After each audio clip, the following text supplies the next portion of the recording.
Pois bem, o que a política tarifária do governo Trump fez? Ela machucou a União Europeia, o Canadá, o Japão e outros aliados históricos dos Estados Unidos e beneficiou o Brasil e a China.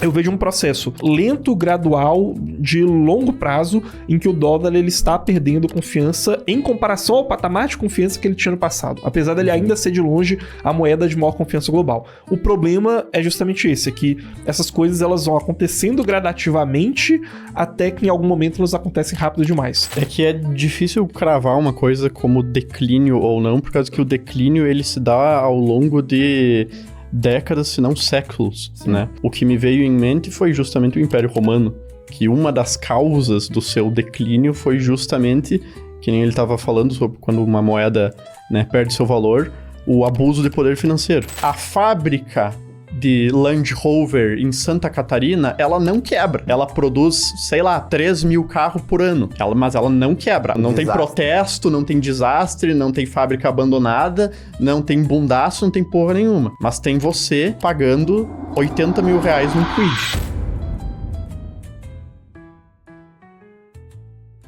Muito bem, senhoras e senhores, sejam muito bem-vindos a mais um Mercúrios Cast. Hoje aqui um episódio muito especial. Vamos falar sobre o declínio do Império Americano, algo que praticamente, né, conflui com tudo o que está acontecendo no mercado hoje. Vamos falar sobre tarifas, sobre indústria, sobre a queda do dólar, vamos falar sobre tudo isso. E hoje a gente tem um convidado muito especial aí, o André Bellini, que está aqui com a gente. Cara, muito obrigado por estar aqui. Para quem, né, não conhece, né, confiram lá o André do canal Manual da Economia, canal sensacional aí que fala muito sobre o mercado, acho que no geral, né, fala muito sobre macroeconomia no geral, então é um prazer estar com ele aqui novamente. Estamos aqui também com o Carlos, que igualmente tem um canal, aí, né? Tem uns 4 mil inscritos aí, eu vou pedir para ele não falar o número de inscritos no canal dele, só para não ficar feio aqui também, né? É isso. André, cara, muito prazer estar aqui com você hoje. Obrigado, viu? Muito obrigado, Danilo. Muito obrigado, Carlos. É um prazer para mim poder estar com vocês aqui. A recepção foi muito boa. Eu só, infelizmente, tenho que corrigir uma coisa, que eu não estou mais produzindo no Manual da Economia, para infortúnio muito das triste. Pessoas. Quem me segue no Twitter já sabe disso. Mas, enfim... Mas ficou famoso por lá e a gente sabia disso, a gente falou isso aqui só pra poder dar a chance dele de falar isso para os outros. Com certeza, quem já não sabia agora pelo menos tá sabendo, por vias oficiais e audiovisuais. Mas enfim, talvez algum dia a gente volte pra internet pra produzir de novo sobre um projeto um pouquinho diferente. Mas enquanto isso, ele tem um dos melhores twitters de economia do Brasil, sigam ele no Twitter. Exatamente. Qual que é o seu Twitter? O meu Twitter é @Bellini_Melo. Boa, já sigam ele aí, então. Pessoal, sigam ele aí no Twitter. Vamos deixar aqui na descrição também. Carlos, você foi o que promoveu, né, esse encontro aqui. Foi você que montou a pauta desse programa. Então explica um pouquinho o que a gente vai falar hoje e já inicia o nosso papo. Cara, perfeito. Acho que assim, as pessoas têm a impressão que o mundo tá ficando meio maluco e o problema é que esses acontecimentos meio imprevisíveis, eles vão rolando e não passa, né? Parece que a gente tá numa espiral de cada vez mais loucura. E eu acho que boa parte disso é porque os fundamentos da ordem global, em alguns sentidos, estão sendo modificados, né? Como se fosse um grande movimento, assim, de placas tectônicas. E uma talvez a maior dessas placas tectônicas, são os Estados Unidos da América, né? É um país que tá passando por profundas transformações e que ele foi o principal responsável por estruturar a ordem, né, global como a gente tem hoje, por construir os alicerces dessa fundação global, e aí a partir do momento que eles começam a se modificar por conta de questões como indústria, como a própria política com relação ao dólar, questões militares, geopolíticas, crise demográfica, isso acaba impactando a economia global e por consequência também impacta o fluxo de capitais global, né? Então, só para citar um exemplo, né, a gente viu ao longo de anos e anos vários youtubers falando que o Brasil ia virar uma Venezuela e que você precisava tirar todo o seu dinheiro aqui do Brasil o mais rápido possível. E aí o Trump, ele fez uma coisa meio exótica, né, em termos de tarifas, uma política meio criativa a partir do ano passado. Isso inverteu os fluxos de capitais globais, né, e fez com que o dinheiro fugisse dos Estados Unidos, fosse para vários lugares, inclusive o Brasil. E aí o Brasil teve uma porrada na bolsa, no sentido positivo, que não se via há muito tempo, né, e a gente só consegue entender isso se a gente entender como que os Estados Unidos estão se movendo e por que eles estão se movendo dessa maneira, principalmente com o governo Trump. E aí, eu acho que a gente pode começar, né, já passar a bola aí para o André, Porque acho que talvez um dos principais motores para todas essas mudanças foi a questão da transferência ao longo dos últimos, 30, 40 anos de indústrias dos Estados Unidos para a China. E eu acho que seria legal você explicar um pouco de como isso começou a acontecer, por que isso começou a acontecer, e até se discordar de mim, né? Se você não achar que esse é um dos grandes motivos, achar que tem outros aí que é superestimado também, cara, o espaço é seu aí. Claro, perfeito. É difícil sintetizar um assunto como esse em poucas palavras e de uma forma que ainda fique didático para a maioria das pessoas que está assistindo, porque ele envolve muitas coisas. Algumas delas das quais são mais medos ou receios dos policymakers americanos do que necessariamente motivos e razões, assim, factuais para eles tomarem as decisões que eles tomaram nos últimos tempos no que diz respeito, principalmente à política externa. Eu acho que a questão da desindustrialização americana, primeiro, eu não sou nenhum grande especialista, mas ela começa...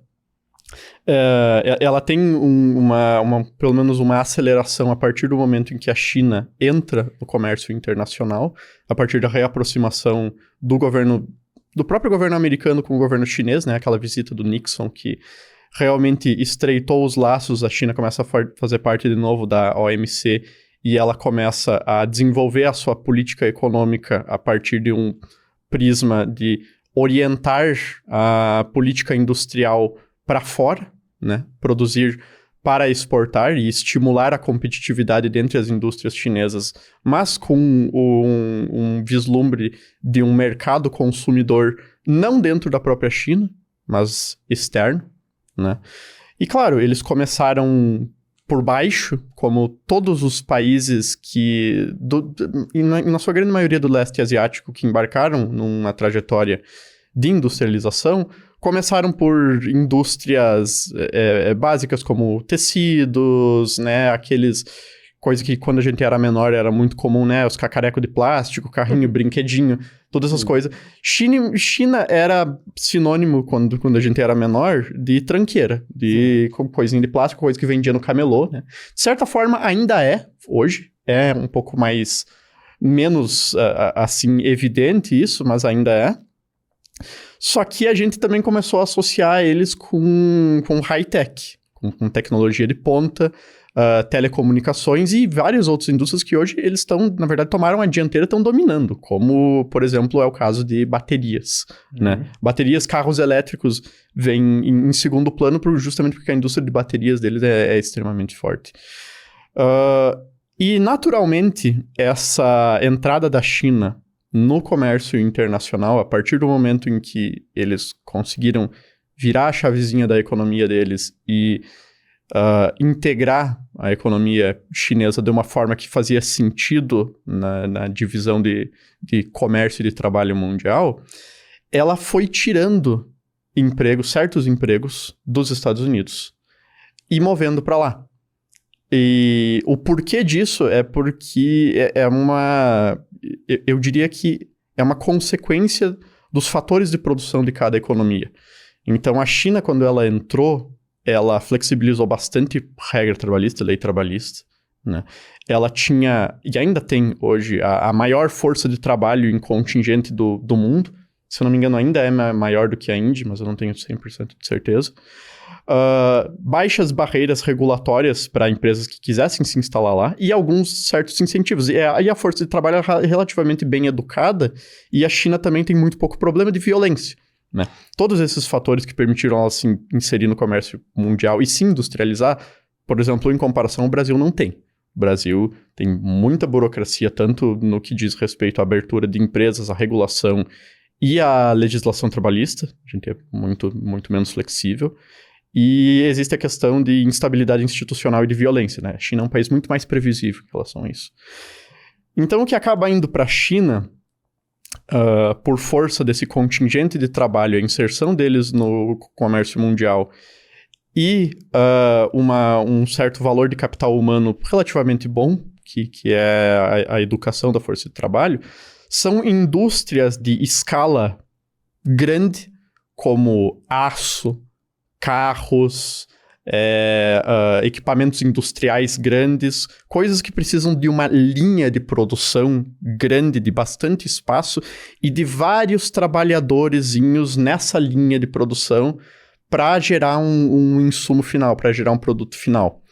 E essas indústrias nos Estados Unidos, elas se concentravam ali no que se diz que é o famoso...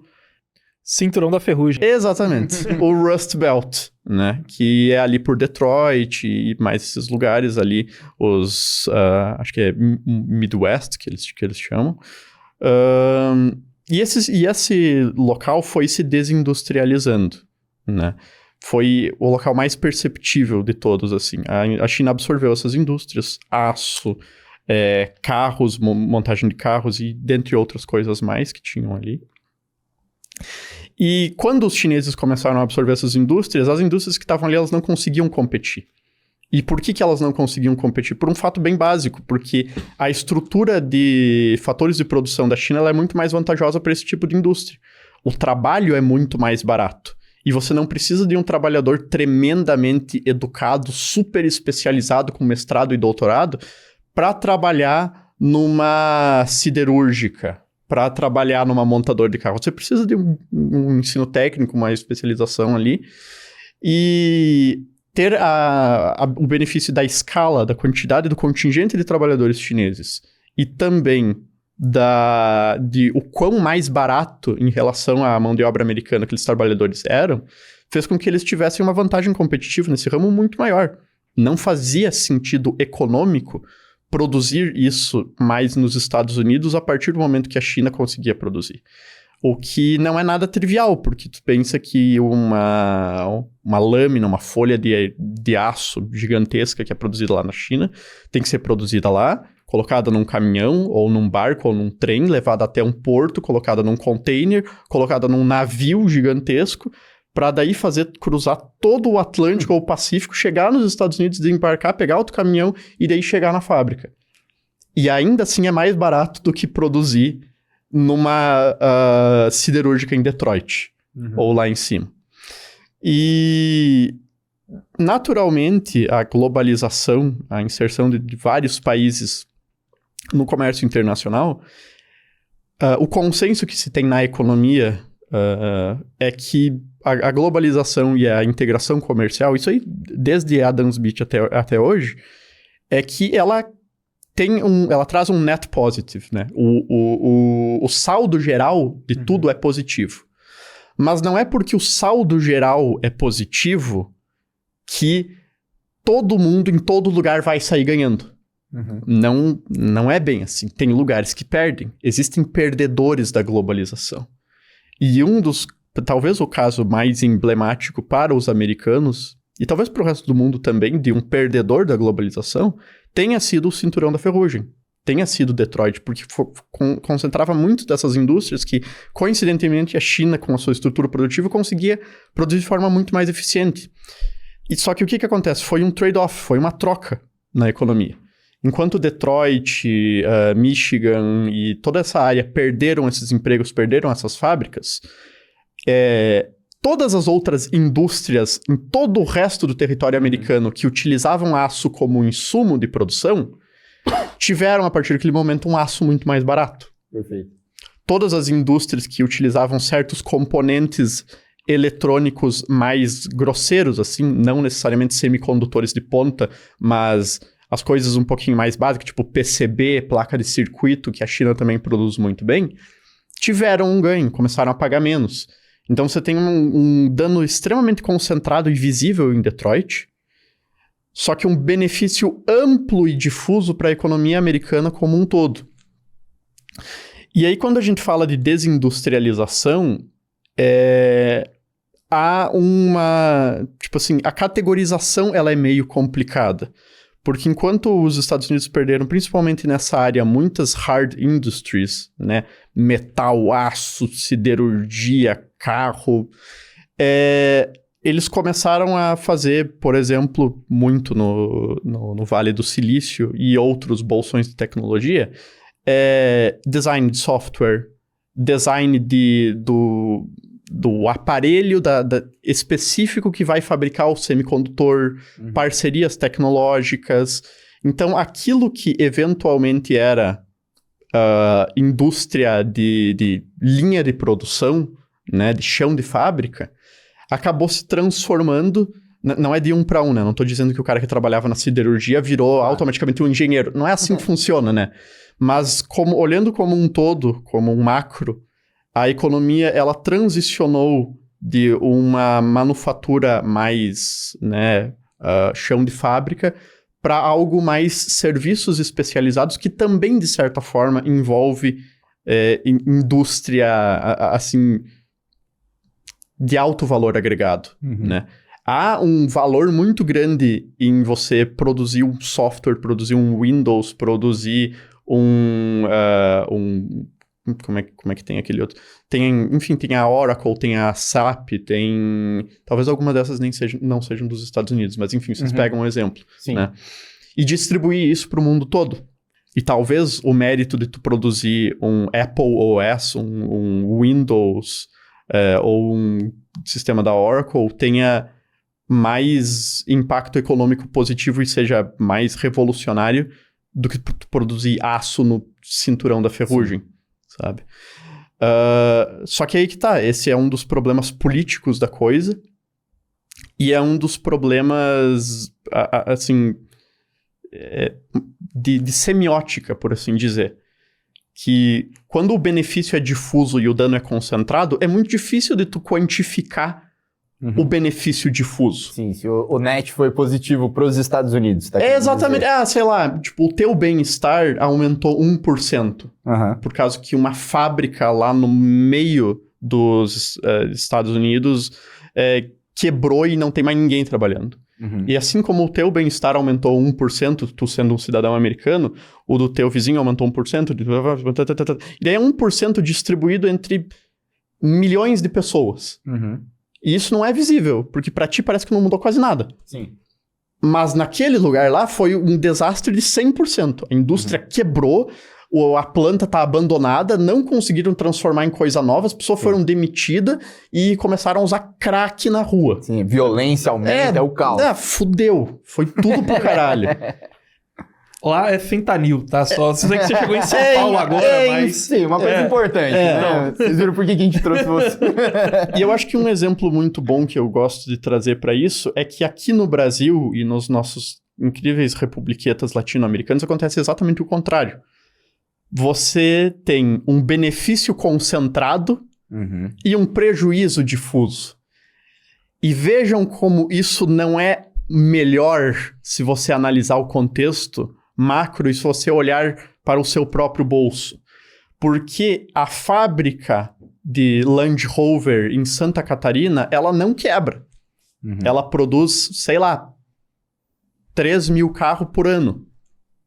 Mas ela não quebra. A da Eslováquia, da Europa, produz 3 mil Land Rover por semana. A nossa produz 3 mil por ano. Os trabalhadores têm ociosidade de 70% e têm férias coletivas metade do ano. E a fábrica não quebra. Né? Então não tem... não tem protesto, não tem desastre, não tem fábrica abandonada, não tem bundaço, não tem porra nenhuma. Mas tem você pagando 80 mil reais num quid. Sabe? O que é e todas as ramificações que vão a partir daí, sabe? Então... Lá se vai mais um patrocínio, né? A Renault, infelizmente... Deixa eu tirar esse quid gigantesco de papel que tava aqui atrás de mim. Que é o mesmo raciocínio que eu posso aplicar com a Zona Franca de Manaus, é o mesmo raciocínio que eu posso aplicar com o varejo brasileiro, que eu posso aplicar com tantos outros lugares. Então, eu acho que é aí que vem uma certa divergência minha em relação à política comercial, a política externa e tarifária do Trump. Primeiro porque eu acho que... Acho que ele tá, tipo, brasilificando os Estados Unidos? Em certo grau, sim. É bem mais difícil de brasilificar os Estados Unidos do que parece. Eles têm uma economia muito sólida, tem muito capital humano, tem instituições boas. Então, se começasse a brasilificar hoje, tu ia começar a ver a merda acontecendo daqui a 10 anos em diante. É uma economia muito sólida para tu conseguir causar estrago. Mas eu acho que em partes sim, em partes isso vem por conta de uma análise errada ou por conta de peculiaridades da política, né? É uma medida meio populista. Meio populista, por causa que o pessoal do Rust Belt comprou o bagulho, assim como compraram na primeira eleição dele, e votaram nele. Sim. Então, se pagou. É uma decisão que politicamente se pagou, por mais que ela imponha um prejuízo no restante da sociedade. Uhum. Dito isso, eu acho que tem razões válidas para você querer utilizar a política de tarifas que não estão sendo usadas aqui. Que não estão sendo usadas no caso dos Estados Unidos. Mas existem razões válidas. Você pode ter uma preocupação, por exemplo, geopolítica e de segurança nacional a respeito de muitas das indústrias que são da cadeia industrial que é vital para suprir a sua indústria, para suprir os insumos da sua indústria, ser concentrada na China, que é um potencial inimigo. Uhum. Mas aí que tá. Tu tem que... Já não é mais um argumento econômico. Sim. É um argumento geopolítico. Eu aceito pagar um pouco mais caro no aço, no magnésio, nas baterias, no lítio, não seja lá o que for, se for produzido aqui, porque eu acho que é um risco ter todo ele produzido lá. Uhum. Mas esse não é o argumento que está sendo usado. O argumento que está sendo usado eu vou colocar tarifa e isso vai fazer as empresas se instalarem aqui magicamente. Uhum. Eu vou colocar tarifa e isso vai gerar benefício econômico. Vou fortalecer o mercado Vou fortalecer o mercado interno. Vou enfraquecer o mercado externo, né? Que assim, foi incrível ver isso na época de abril do ano passado. Já faz praticamente um ano que essas coisas começaram. E aí foi um puta bate e volta, né? O Trump colocava, daí ele tirava, daí ele decidia que ia colocar, que ia aumentar, daí ele baixava de novo. Enfim, ninguém sabe. O que mais introduziu foi incerteza, na minha visão, no mercado.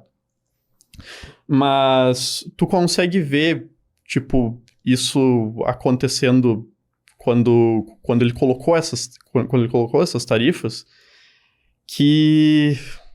eu perdi a linha de raciocínio agora. Não, perfeito. O que a gente estava falando era mais da ideia dessa tarifa, fortalecer o mercado... fortalecer o mercado interno, sim. Enfraquecendo o externo. Né? O que eu ia dizer é que foi divertido e bem peculiar de ver isso aí acontecendo em tempo real em abril, que é que as pessoas elas não viam que elas estavam fazendo um argumento para o Brasil e o exato oposto do argumento para os Estados Unidos. Tipo, ficando puta com as tarifas sobre AliExpress, Shein, na verdade, enfim, eletrônicos, e dizendo que tarifa é uma coisa horrível pro Brasil. E daí algumas dessas mesmas pessoas olhando para os Estados Unidos e falando, não, porque o Trump é muito inteligente, porque agora ele vai colocar a China no seu lugar e porque as tarifas são importantes lá para trazer indústria.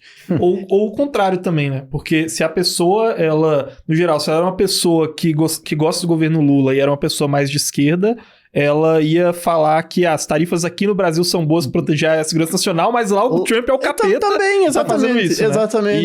E aí o contrário também, né? Esse cara que provavelmente era um sujeito mais de direita, que gosta mais do Bolsonaro, que tem como aliança internacional o Trump, ele vai falar, não, aqui essas tarifas do governo Lula são uma bosta, mas lá o Trump tá sendo genial contra a China. Isso. A pessoa geralmente nem faz essa conexão, daí tu fala pra ela que, pô, cara, o que eles estão fazendo lá é a mesma coisa que aqui tu acha uma merda. E daí a pessoa inventa a racionalização na cabeça dela de por que lá é muito bom e aqui é ruim, ou por que aqui é bom e lá é ruim. Claro. E aí é assim que eu acabo fazendo a separação do joio do trigo pra ver quem que realmente tá interessado em entender como que o mundo funciona e em discutir economia de uma forma racional e pragmática, e quem que é só um ideólogo preocupado em defender o seu... time de futebol. Exatamente. Perfeito. E assim, olhando, né, a gente estava falando antes, né, impressionante como faz praticamente um ano, né, que isso começou, né, a fotinho lá do Trump com o Excel ali das tarifas. Olhando, né, fazendo um debrief dessas tarifas aí depois de um ano, você acha que essas tarifas realmente foram efetivas nessa batalha tarifária contra a China? Não, definitivamente não. Eu não posso chegar aqui e negar que os Estados Unidos tiveram um crescimento econômico legal e o mercado de trabalho deles está aquecido. Agora está dando uns sinais de estagnação um pouquinho, mas cresceu. A economia americana cresceu bastante. Eu julgaria que isso é mais por conta de todo o investimento e a grande promessa que a gente ainda está vendo a respeito de inteligência artificial. Movimentou muito a economia, todo esse ecossistema ali, NVIDIA, Google, Microsoft, semicondutores, cloud, todas essas coisas.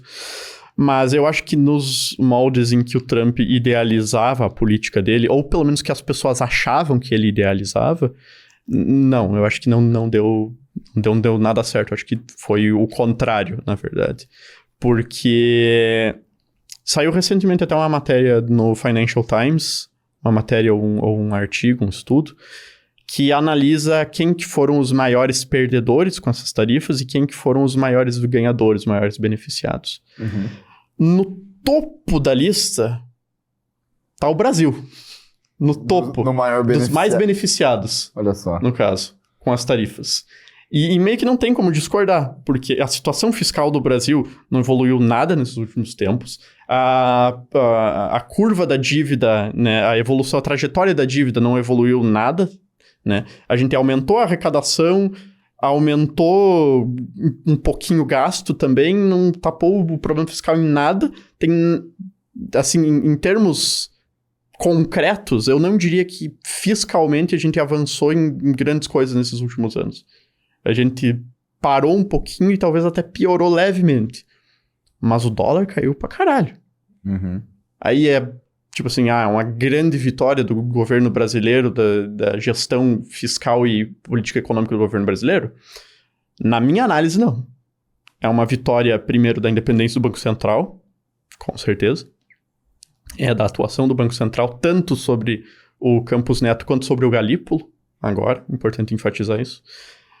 Quanto é uma consequência de toda essa esquisitice tarifária que o governo americano implementou desde abril do ano passado.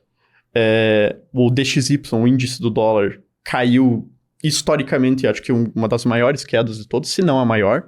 Né? Então o dólar caiu em relação a todas as moedas no mundo.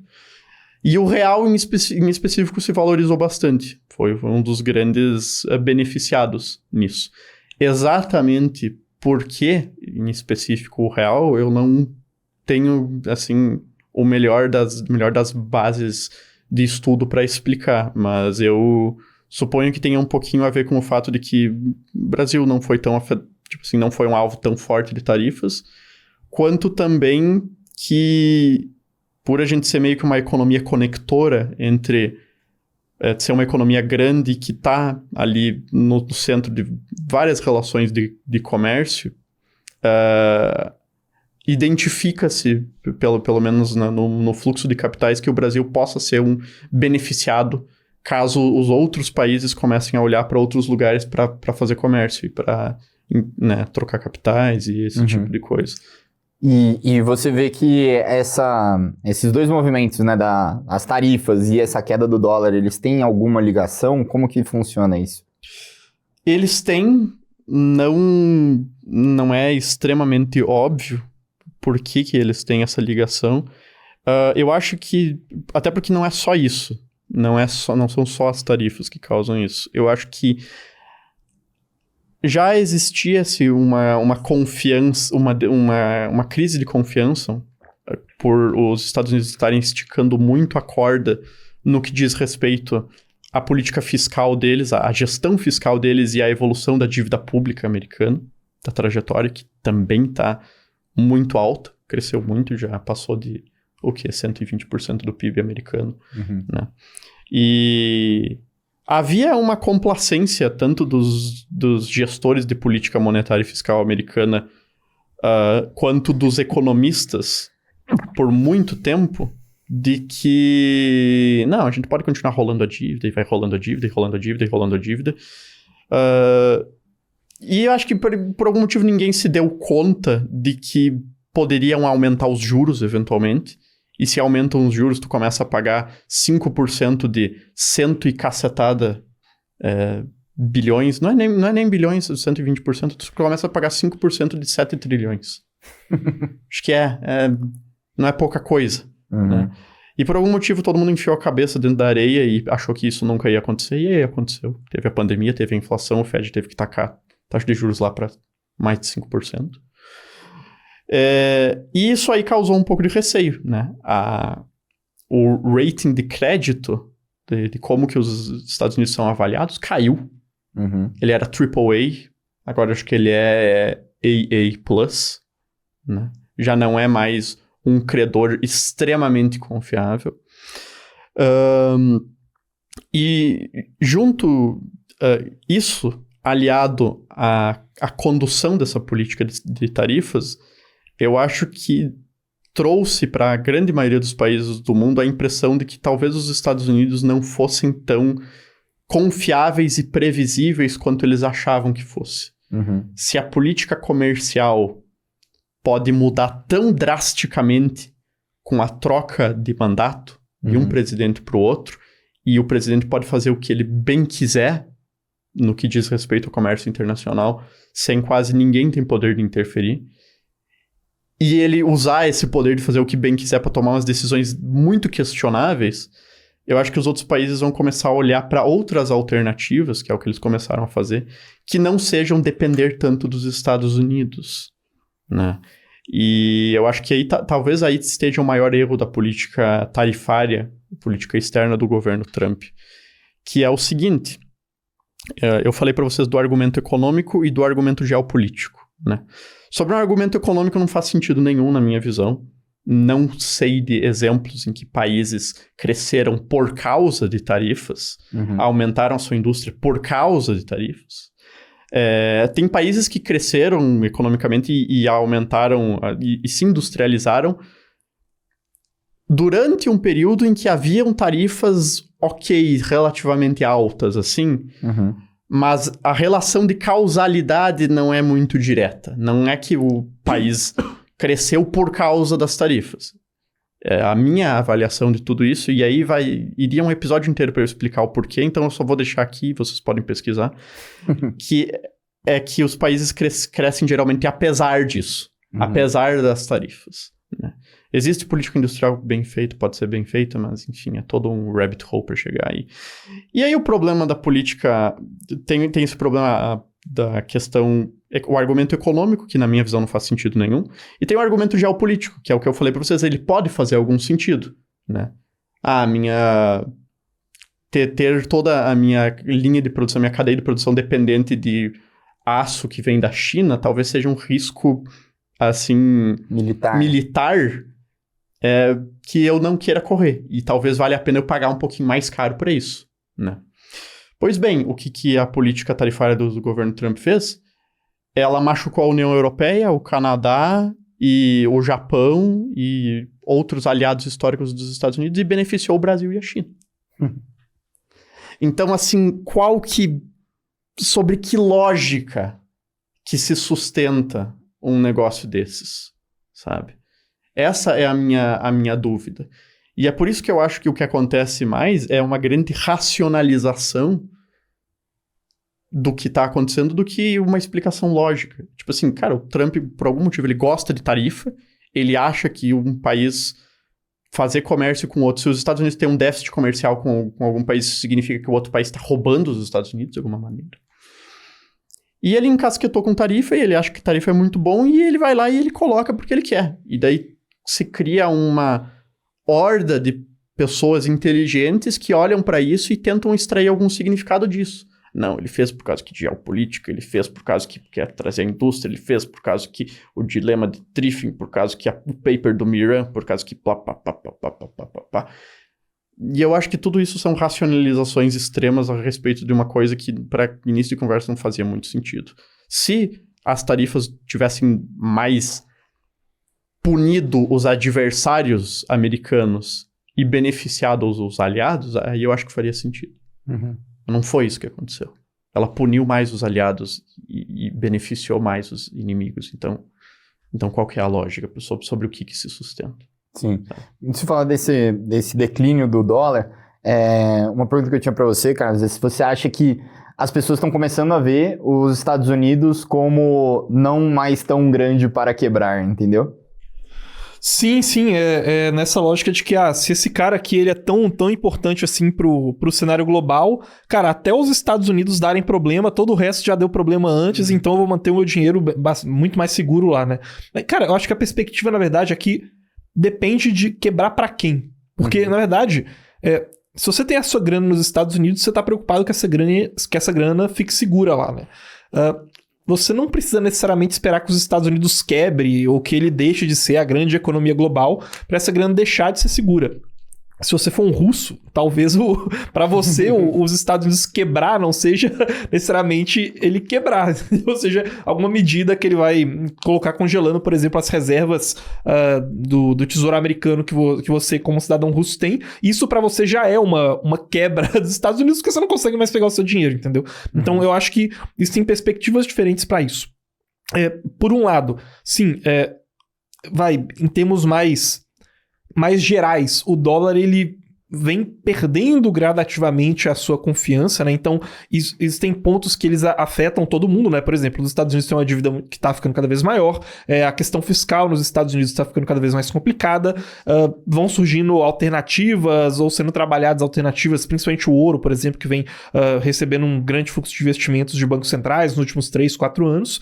Então, essas coisas elas meio que afetam todo mundo de maneira geral e, em algum sentido, vão minando ali a confiança no dólar, tá? E a própria questão desses fluxos comerciais, né? Então, cara, se você tá comprando mais de outros países, né? Ou melhor dizendo, né? Se os Estados Unidos está comprando mais de outros países, então esses países eles não vão precisar mais tanto dos dólares americanos, não vão receber mais esses dólares americanos que eles receberiam se os Estados Unidos estivessem comprando da indústria deles, né? E se esses países não estão recebendo esses dólares americanos, eles também têm um incentivo menor para comprar títulos de tesouro americano ou investir na própria bolsa americana, né? Então, enfim, isso aí são questões mais gerais, entendeu? Que minam um pouco essa confiança no dólar. Mas tem as questões específicas, que cara, se você é um russo, se você é um chinês, se você é um indiano, um turco, se você faz parte do governo de algum desses países, então, para você especificamente, começam a ter questões estratégicas em que você vai querer diversificar mais com relação ao dólar. E o problema disso é que vai gerando uma espécie de efeito cascata, né? Então, mais ou menos ali para o começo dos anos 2000, você devia ter algo em torno de 75%, 80% das reservas de bancos centrais denominadas em dólares, né? Hoje a gente já passou para baixo dos 60%, né? Tem entre 55% e 60% das reservas desses bancos centrais em dólares, né? E para cada um desses caras que vai saindo, ele também vai investir em outras coisas, né? Mais ou menos assim, se você está em uma guerra, se um soldado ele sai do seu lado e passa pro meu, não é só... A gente não ficou empatado, entendeu? Se eu ganhei um soldado, a gente não ficou empatado, porque o número de soldados é mais ou menos o mesmo, ele não muda. Você perdeu um e eu ganhei um, e aí isso vai gerando um efeito em que as outras moedas também vão se fortalecendo, ou enfim, outras reservas de valor em que esses países estejam investidos vão se fortalecendo, né? Então, eu vejo um processo lento, gradual, de longo prazo, em que o dólar ele está perdendo confiança em comparação ao patamar de confiança que ele tinha no passado, apesar dele ainda ser de longe a moeda de maior confiança global. O problema é justamente esse, é que essas coisas elas vão acontecendo gradativamente até que em algum momento elas acontecem rápido demais. E a gente não sabe se é daqui a 50 ou 15 ou 100 anos. Tá? A gente já teve outras moedas, obviamente, né, que eram a grande hegemonia do mundo, quebrando, né, entrando em declínio e sendo substituídas por outros. Como que aconteceu esse modelo em outros períodos da história? Normalmente, quando um país ele primeiro se torna um centro comercial para depois ele se tornar o polo criador ou emissor da moeda global, né? Então, via de regra, o país ele começa tendo ganhos de competitividade, né? Ele é um país em que ele tem um retorno sobre capital maior do que os outros. Por exemplo, por ele ter uma mão de obra mais barata, entendeu? Por ele ter um sistema jurídico mais seguro, né? Dá mais segurança jurídica, ou ele tá numa geografia melhor, alguma coisa assim. Às vezes ele investe mais em educação, enfim, todo esse tipo de coisa. Como ele é mais produtivo, ele começa a se tornar um hub industrial e comercial, ou pelo menos comercial, né? Então, classicamente isso aconteceu, por exemplo, com os Países Baixos, né? A era de ouro da Holanda, né? Que eles fizeram basicamente isso. Em alguma medida, eles também roubavam ali os caras que produziam navios na União Ibérica antes, na Espanha e Portugal, só que agora iam produzir lá, iam fazer isso de maneira mais barata, iam ter um fluxo comercial que era mais dinâmico, né? Vamos colocar assim. A partir do momento que esse país ele se torna um centro industrial / comercial, as pessoas vão demandar mais a moeda daquele país, porque elas vão querer transacionar naquele polo comercial, né? Então, naturalmente, você cria uma demanda para aquela moeda, e junto com isso também vem o sistema financeiro, né? Então, você vai criando inovações financeiras que vão tornando mais vantajoso que você deixe o seu dinheiro lá. Seja porque você quer usar aquilo como um hub financeiro, seja porque também aquele é o lugar em que tem mais confiança jurídica, e aí a coisa vai evoluindo, né? A Inglaterra, por exemplo, ela vai crescendo nesse sentido, né? De se tornar uma grande nação comercial e depois também vai se tornar uma grande nação industrial, mas é nesse processo que eles vão lá e roubam esse posto de emissor da moeda global que antes estava com a Holanda, por exemplo, né? E aí, eventualmente, esse país que ele era o emissor da moeda de reserva global, nesse processo ele acaba meio que entrando em uma overdose, né? Ele vai se aproveitando demais desse benefício que ele possui, e o fato dele possuir esse benefício planta as sementes para que ele perca esse benefício através do excesso, né? Então ele vai começar a emitir muita moeda, vai começar a fazer operações financeiras que não fazem sentido. No caso da Holanda, por exemplo, foi a quebra do Banco de Amsterdã e também operações militares que o Império Britânico fez contra os navios da Companhia Holandesa das Índias Ocidentais no Caribe, que juntos esses dois eventos meio que proporcionaram essa transferência, né? Essa mistura de abuso financeiro, né? Cara, você abusou demais desse privilégio, o seu banco quebrou por causa disso, do outro lado, você perder esse conflito militar para um cara que está em ascensão, né? E aí isso acontece com a Inglaterra, por exemplo. Obviamente, com o caso dos Estados Unidos é diferente, porque não é uma guerra entre Estados Unidos e Inglaterra que provoca isso, no caso é a Segunda Guerra Mundial, mas tipicamente o que faz com que essas moedas elas percam esse posto é uma mistura de abuso desse poder financeiro que você tem, e aí as pessoas começam a gradativamente parar de confiar. Você tem que ter alguma outra potência que está disputando esse espaço, que também tem interesse em ocupar esse espaço, e eu acho que a China, por exemplo, nesse momento não tem interesse em ter a moeda de reserva global por questões de fluxo de capitais e tudo mais, e fluxos comerciais, e aí você precisa ter um gatilho, né, que vai acionar essas coisas, seja o gatilho sendo as guerras anglo-saxãs não, mas anglo-dutch lá, que eu não sei qual é a tradução disso aí, mas as guerras entre a Inglaterra e a Holanda, seja a Segunda Guerra Mundial, por exemplo, enfim, você precisa ter um gatilho mediante uma potência em ascensão que ocupar esse lugar, e a potência que está ocupando esse lugar abusando financeiramente desse privilégio. Perfeito. E você vê, André, que a gente, né, esse é o título do nosso episódio aqui, né, o declínio do Império Americano. Você vê claramente que o Império Americano talvez esteja realmente sofrendo um declínio, ou isso pode ser apenas uma situação ali esporádica que a gente está vivendo? É que é difícil cravar uma coisa como declínio ou não, por causa que o declínio ele se dá ao longo de décadas, se não séculos, né? Então, quando vocês estavam falando, o Caio estava falando para a questão um pouquinho mais histórica, o que me veio em mente foi justamente o Império Romano, que uma das causas do seu declínio foi justamente, que nem ele estava falando sobre quando uma moeda, né, perde seu valor, o abuso de poder financeiro, que na Roma talvez inaugurou isso, pelo menos no que a gente sabe, assim, do lado ocidental da coisa, que foi diluir o metal nas suas moedas, né, de ouro e prata, no denário e no áureo, até o ponto de que moedas que eram uma vez 100% prata se transformaram em menos de 5%. Né? E essa diluição alimentava, primeiro, excessos do governo romano, e segundo, alimentava guerras. Né? Então tu pode até traçar uns certos paralelos aí entre os Estados Unidos abusarem um pouquinho do poder financeiro que eles têm com a emissão de moeda e ter um backing institucional para que isso aconteça, né? Ter aval de muita gente inteligente para dizer que isso pode ser feito, que isso é ok. E aí eles vão lá e, né, não vou dizer causam guerras, mas se envolvem em guerras em tudo que é buraco no mundo. Né? E tem funcionado por muito tempo, até o momento que para de funcionar um pouquinho. Eu acho que é um pouco cedo para se falar em declínio. Há certos sinais, sim. O problema talvez seja que algumas medidas que são feitas para lutar contra esse declínio, não vou dizer que aceleram ele, mas elas não jogam tanto a favor assim.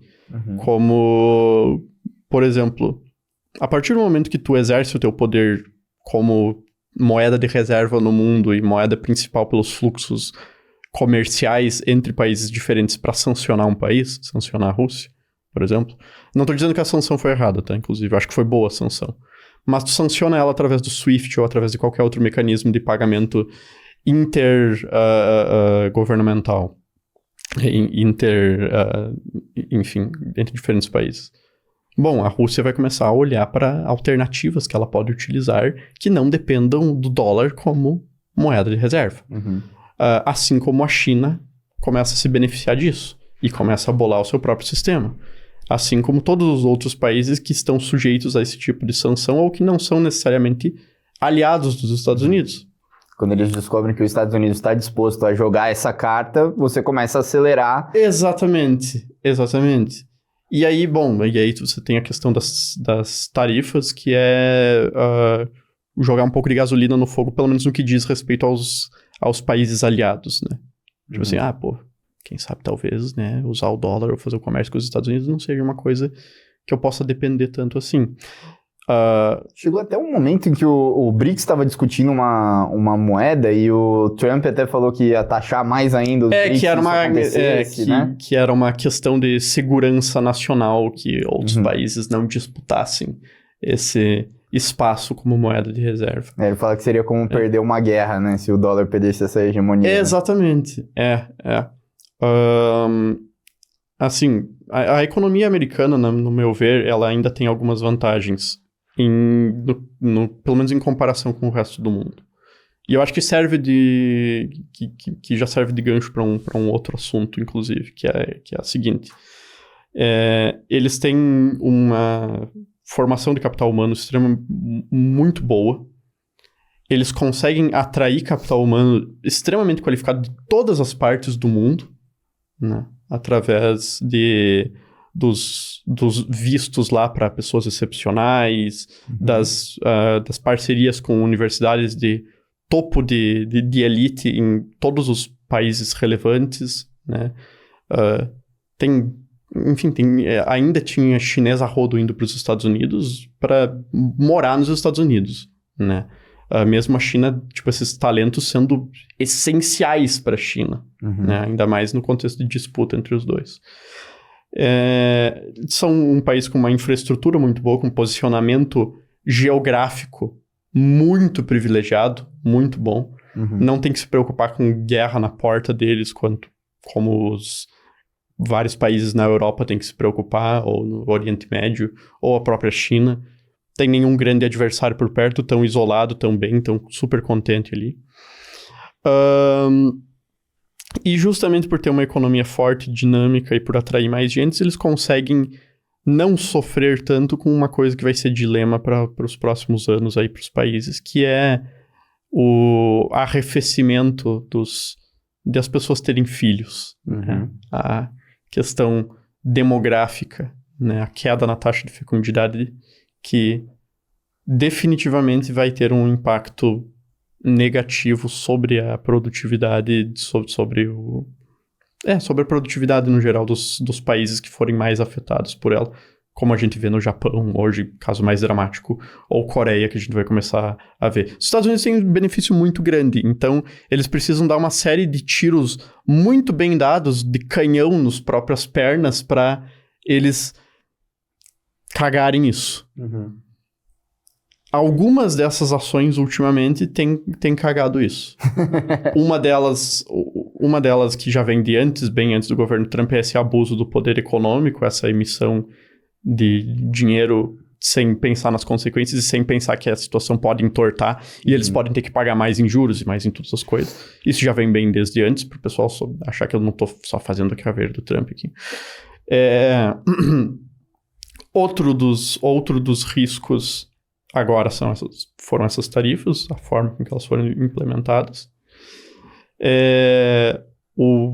de certa forma, o abandono do dólar, que vem como consequência disso aí. E, por algum motivo, pararem de conseguir atrair o melhor talento de todo o mundo, que é uma das grandes vantagens competitivas da economia americana. Ter os melhores indianos, os melhores chineses, os melhores, sei lá, nigerianos, que seja, de topo de elite, para trabalhar lá e produzir alguma coisa lá, ao invés de nos seus próprios países, os melhores brasileiros. E, bom, a gente também vê uma certa movimentação nesse sentido, que é... Nós não queremos mais imigrantes de nenhum lugar do mundo. Uhum. Então, bom... talvez... Abrir uma exceção para os gênios. Talvez não seja uma decisão tão acertada assim. Ainda mais num contexto em que todos os países vão começar a não crescer mais a sua população. Esse é um ponto bem importante que a gente colocou como um terceiro bloco, acho que é interessante também você colocou na pauta, né, Carlos? Explicar um pouco, porque nem sempre é tão claro para as pessoas essa crise demográfica, né, que está aí na porta. O André bem falou, normalmente quando a gente fala do processo de declínios de grandes potências, eles se dão ao longo de muito tempo, né? Então, cara, vamos colocar aí 150, 200 anos, entendeu? No caso do Império Romano, né, é um arco que dura 500 anos, dependendo de como se for considerado, dura mais de 1000 anos, esse arco todo de ascensão e queda, né? Então, normalmente, o que a gente observa é que alguns desses processos, em alguns momentos, aparecem juntos, né? E por isso que a gente meio que fez esse pacote todo, né? Envolvendo comércio, moeda e crise demográfica, né? No caso de Roma, por exemplo, as 3 coisas aconteceram. Você teve a diminuição de fluxos comerciais, o poder da moeda foi abusado e também tiveram declínios populacionais, né? Isso também foi acontecendo em vários outros momentos, né? Mas... quando a gente olha no curto prazo, isso não é tão claro assim, né? E mesmo assim, eu acho que no caso da crise demográfica, especialmente, porque a gente tem meio que uma explosão, um crescimento da população no mundo inteiro da Revolução Industrial para cá, ali século XVIII, século XIX para cá. Então é meio que uma exceção histórica nesse sentido.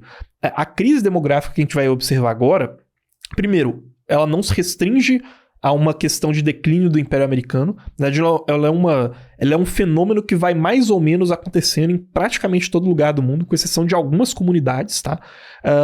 E talvez seja até um ponto em que, se o mundo está entrando nessa crise, talvez os Estados Unidos estejam um pouco mais blindado nesse quesito específico, sabe? Então é meio que um macrociclo global que a gente talvez esteja observando pela primeira vez esse declínio populacional, desde esse crescimento exponencial que veio após a Revolução Industrial, em que o ciclo regional ou o ciclo imperial americano talvez ele seja um pouco mais blindado nesse processo, tá? E aí, por algumas questões específicas, os Estados Unidos eles ainda têm algumas comunidades em que eles mantêm uma taxa de fertilidade elevada por N motivos, né? Então, por exemplo, quando a gente faz um eixo colocando o PIB per capita dos países e a religiosidade desses países, praticamente no mundo inteiro, quanto mais desenvolvido for um país, menos religioso ele vai ser. Então você vai para os países nórdicos que tem um IDH altíssimo, o número de ateus ele também é gigantesco, né? Então normalmente existe um pouco dessa correlação, e aí existem várias teorias do porquê.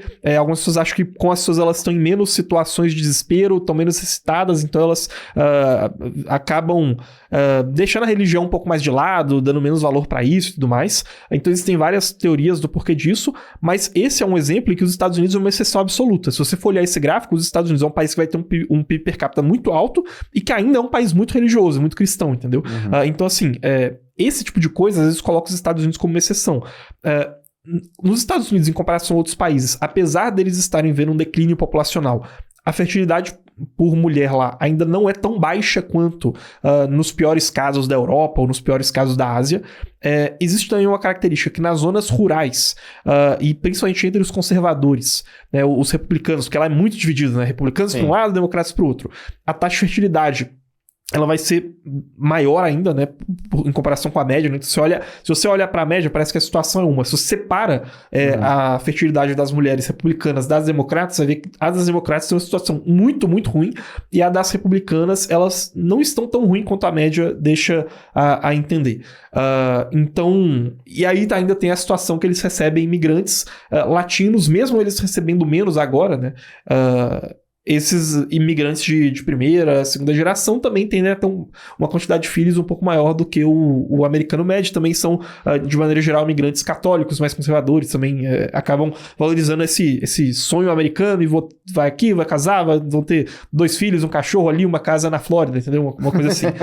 Então, eu vejo que talvez, apesar dos Estados Unidos estarem sofrendo com isso, talvez seja um declínio um pouco mais global, numa situação até inédita, porque em outros momentos da história, em grandes crises demográficas que ocorreram, o contingente de pessoas idosas não era tão grande, né? Então, assim, você teve momentos que por conta de guerras ou por conta de pestes, né? O caso da peste negra, por exemplo, na Europa, em alguns lugares matou 30% da população, em outros lugares matou metade da população.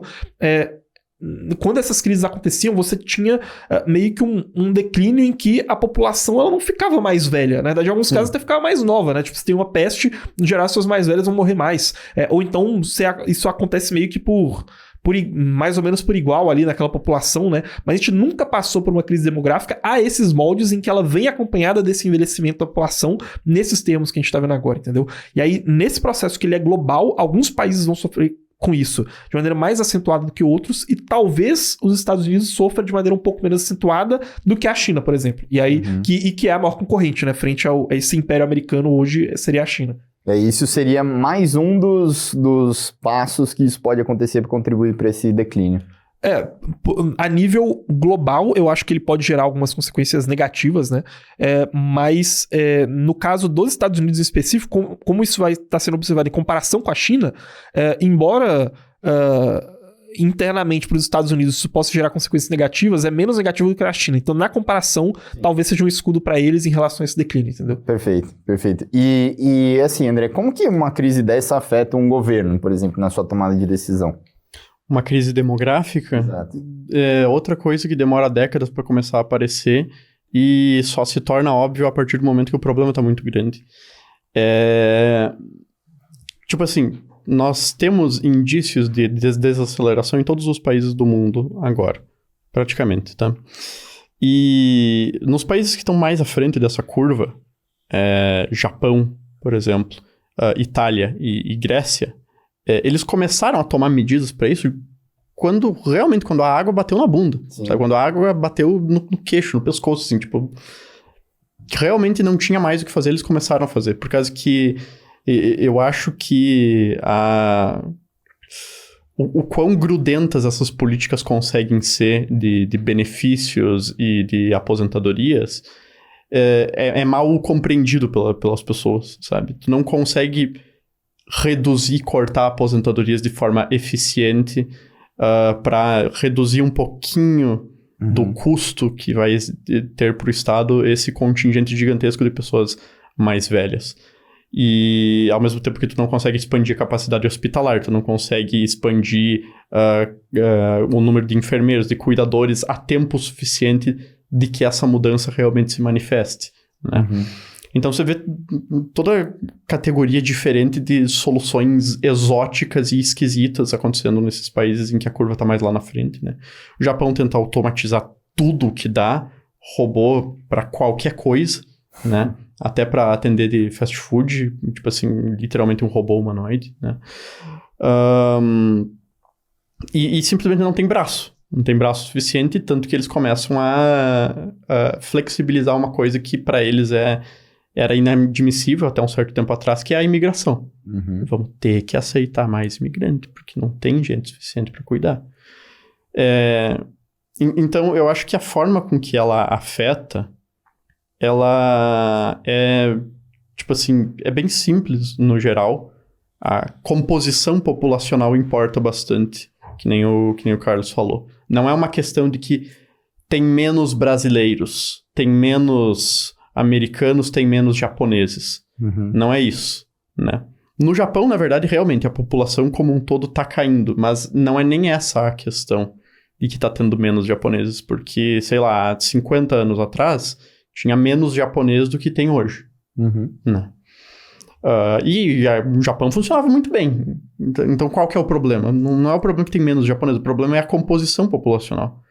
Tem muito japonês de 65 anos para cima, cada vez menos japonês em idade ativa, entre os seus 65 e os seus 18, seus 20, né?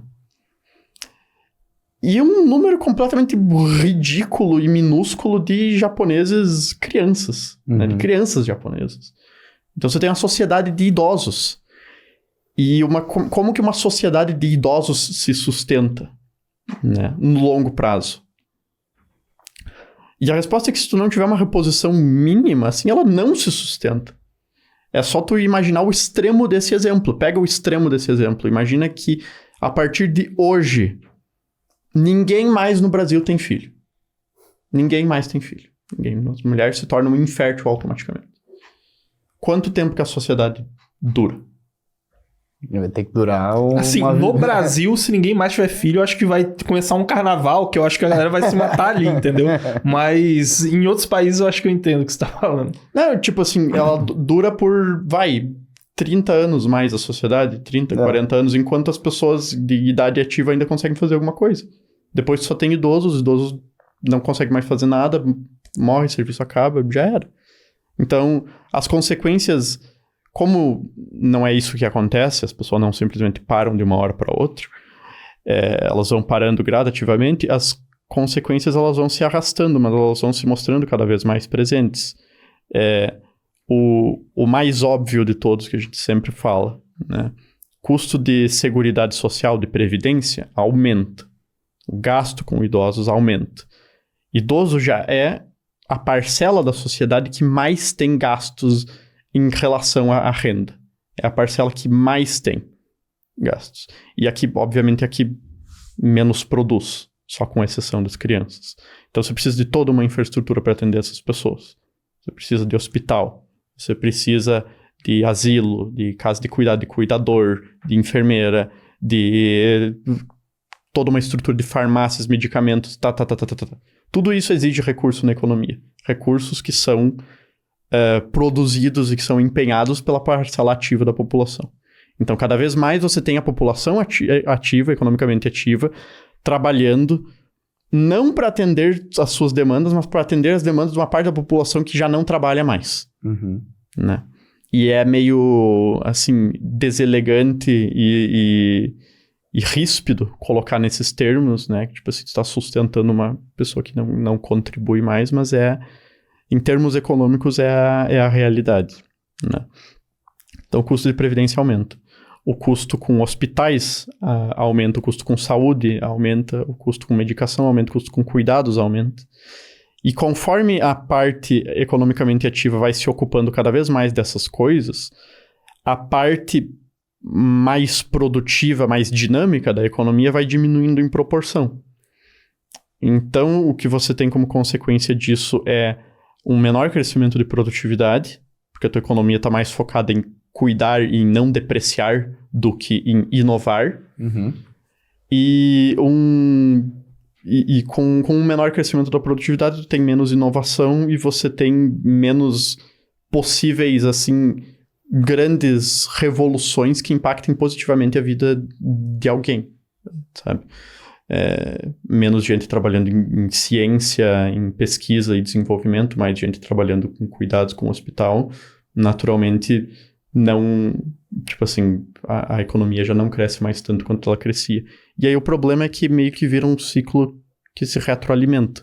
Você tem mais idosos, o que aumenta cada vez mais o custo de previdência, de saúde e de todos esses gastos, que são financiados pela parte ativa da população, que para custear isso tem que trabalhar mais e tem que pagar mais imposto. E como eles têm que trabalhar mais e pagar mais imposto, logo eles têm menos dinheiro para ter filho. E como eles têm menos filho, cada vez a população fica mais velha. E como a população cada vez fica mais velha, cada vez eles têm mais gastos que têm que ser sustentado É um ciclo vicioso. E ninguém, em lugar nenhum do planeta, entendeu como que reverte isso. Essa era a minha pergunta. Talvez não como que reverte, mas pelo menos como que a gente evita isso de acontecer. Não evita. Porque a minha percepção ela é mais ou menos assim, né? Antigamente, o sujeito ele tinha um filho, de maneira geral, ele estava no ambiente rural.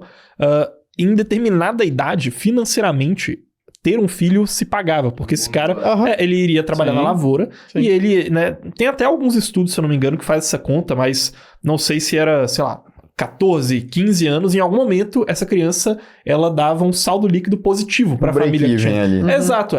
E aí ela começou a trabalhar na fazenda e era uma mão a mais para poder sustentar aquela família e enriquecer essa família, tá? E aí, óbvio, a longo prazo, essa pessoa, ela vai sair daquele ambiente familiar, vai criar o próprio núcleo familiar, ou então vai ficar trabalhando ali mesmo, vai criar os seus próprios negócios, vai expandir aquela lavoura da família. O fato é que ela também vai gerar um benefício coletivo, né? Um benefício difuso. Então, você tem um benefício para a família, que é um benefício concentrado em se ter um filho, em termos financeiros, e também tem um benefício difuso, que é você tem mais uma pessoa que está pesquisando, imposto, trabalhando, inovando, pagando imposto, financiando infraestrutura pública e tudo mais, né? Agora, você tem, por um lado, essa pessoa ela não está mais trabalhando numa lavoura, e essa pessoa ela não vai mais trabalhar naquela lógica de gerar um ganho financeiro para a família nuclear de onde ela está vindo. Então, ter um filho deixou de ser um custo que se paga financeiramente, passou a ser só um custo. Né? Então, aquele filho não vai se pagar. Então, você tirou aquele benefício concentrado. E aí, você criou ainda um benefício difuso que as pessoas que não têm esses filhos recebem, que é a aposentadoria. Né? Ou seja, você vai estar parasitando, você que não tem filhos, você vai parasitar a produtividade do filho de um casal que teve filhos, por meio da aposentadoria. O que também faz com que você diminua ainda mais o custo de oportunidade de não ter filhos, né? Que você ainda poderia falar que você teria um benefício concentrado na sua velhice ainda, né? Porque aí, beleza, você ainda vai ter esse argumento. Mas você diminui esse custo de oportunidade porque na sua velhice você vai estar sendo bancado pela aposentadoria que vem do Estado. Né? Então, isso cria um ambiente em que, em termos financeiros, ter filhos passou a ser um mau negócio e não ter filhos deixou de ser aquele mau negócio que era anteriormente. E aí, ainda com isso, né, a cereja do bolo é que você vai receber a aposentadoria em qualquer um dos casos, né? Então, acho que tudo isso acaba contribuindo nesse aspecto. A questão de como solucionar isso não é simples justamente porque você olha para países com estado de bem-estar social muito elevado, igual, cara, Noruega, Finlândia, Suécia, e é que as pessoas normalmente falam, pô, mas se eu tivesse acesso a uma casa, e se a segurança fosse muito boa, e se a escola do meu filho fosse paga, se eu tivesse tudo isso, então aí eu teria filho. Só que você vai para esses países que eles são exatamente isso, né? São um estado de bem-estar social muito, muito trabalhado. E as pessoas ainda assim lá têm pouquíssimos filhos, entendeu? Então enfim, é um quebra-cabeça difícil de resolver. Existem, talvez hoje, o único país que tem uma renda per capita muito elevada, consegue repor isso, é Israel. Não porque toda a população de Israel tem muitos filhos, mas tem uma comunidade que são de judeus ultra-ortodoxos, que eles têm 7, 8, 9 filhos por mulher, e isso eleva a média da população inteira, entendeu? Ou os Amish nos Estados Unidos seria um caso, entendeu? Morei lá nos Mormons, os Mormons era isso, era 8, 9, 10 filhos por...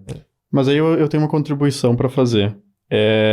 Porque eu estudei bastante essa questão a questão demográfica e como que isso impacta a economia e como que isso se soluciona ou não se soluciona.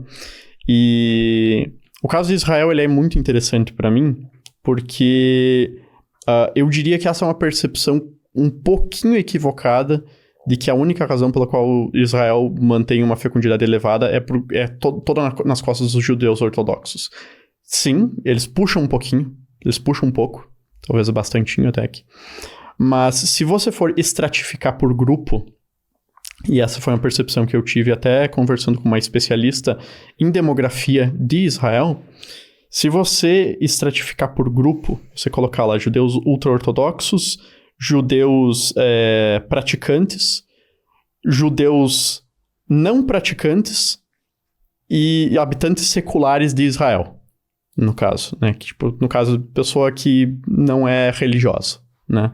E aí, além disso, você tem os muçulmanos e os cristãos que moram lá. Se eu for categorizar por ordem, quem tem a maior fecundidade dentre esses grupos, quem tem a menor, os ultra-ortodoxos vão estar na frente, sim. 6, 7, 9 filhos, né? Acho que a média é 6, se eu não me engano.